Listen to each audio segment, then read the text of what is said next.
Bonjour et bienvenue dans Demain vous appartient, votre émission sur la série de TF1. Cette semaine a été riche en arrestations policières. Revenons là-dessus. Anna a été arrêtée par la police et a été incapable de fournir une explication sur le fait que la corde ayant servi à vester le pyjama de César a été retrouvée à son domicile. Elle a ensuite été relâchée. Ce qui ne m'étonne pas, car sur les images du Prime en préparation, nous pouvons voir Chloé, Anna et Rose qui partent en randonnée. Un indice suffisant pour savoir que ni Rose ni Anna n'avaient été condamnées. Rebecca Miller demande: est-ce la fin du couple Karim et Anna? Ce n'est pas la première fois qu'ils se séparent. Anna l'avait déjà quitté quand il avait recouché avec Lou. Alors, tout est encore possible. Ils peuvent très bien se remettre ensemble. Margot a découvert en montant dans la voiture de Nicolas que le chausson de César était dedans. Une fois de plus, ses affaires se retrouvent partout.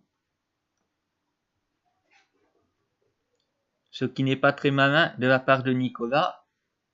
Margot était en train de courser la voiture et ensuite il la fait monter dedans.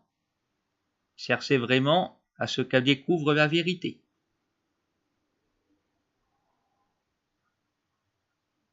Nicolas a donc avoué, c'est lui qui avait enlevé César avant de se le faire enlever à son tour par son propre frère. Certes, les grands-parents avaient un alibi, mais la police n'a pas eu l'idée de vérifier si Nicolas en avait un. Il aurait eu du temps de gagner.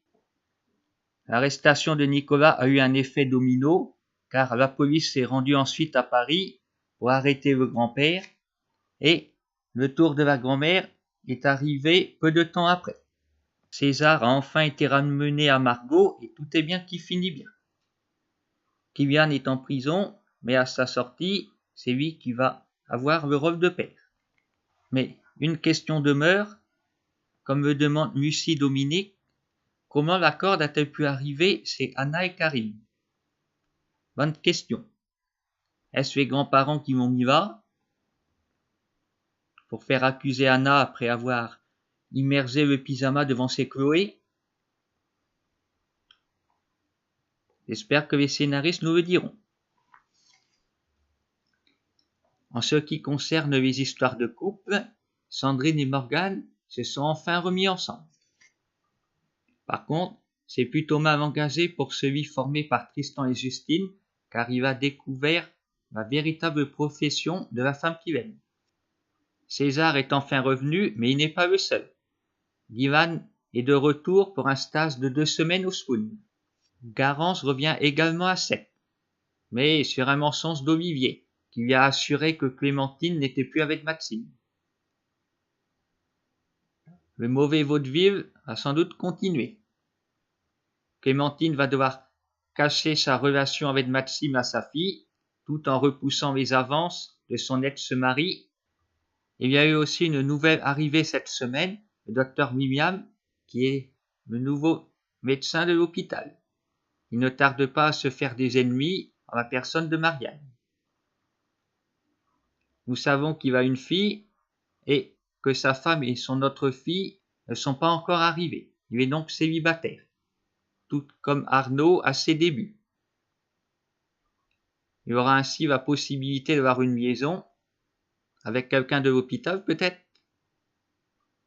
Leila commence à se lasser de Samuel. Va-t-elle tomber dans les bras du docteur William, qui est un de ses plus proches amis? Au moins, s'ils en viennent aux mains, Samuel aura sans doute plus de sens qu'avec le boxeur professionnel. Le nouveau médecin ne tarde pas à être mis à contribution, car Christelle est hospitalisée et Victoire vient de se tromper de diagnostic. Et juste après, elle fait un malaise. Il y aura donc du monde à soigner. Mais cela est tout de même curieux. Un nouveau médecin arrive à l'hôpital et dans les jours qui suivent, 2 membres du personnel qui sont terrassés. L'actualité récente parle d'un médecin qui empoisonnait ses patients pour mieux les secourir ensuite. Demain nous appartient, s'est-il inspiré de ce fait divers en créant le docteur William? Pour en savoir plus, ne ratez pas lundi le début de ma nouvelle intrigue intitulée Toxic. J'ai également reçu un message du comédien Patrick Roca. Salut ZF, je faisais Léonard dans la série, mais on ne me voit plus et j'ai l'impression que tout le monde m'a oublié. Rassurez-vous Patrick, je me souviens très bien de l'ancien maire de Sète et beau-père de Flore, mais c'est vrai que nous ne vous voyons plus depuis un petit moment. Si vous aussi vous vous souvenez de Léonard, n'hésitez pas à commenter la vidéo et si vous avez des questions à lui poser, n'hésitez pas aussi à les mettre sur la vidéo.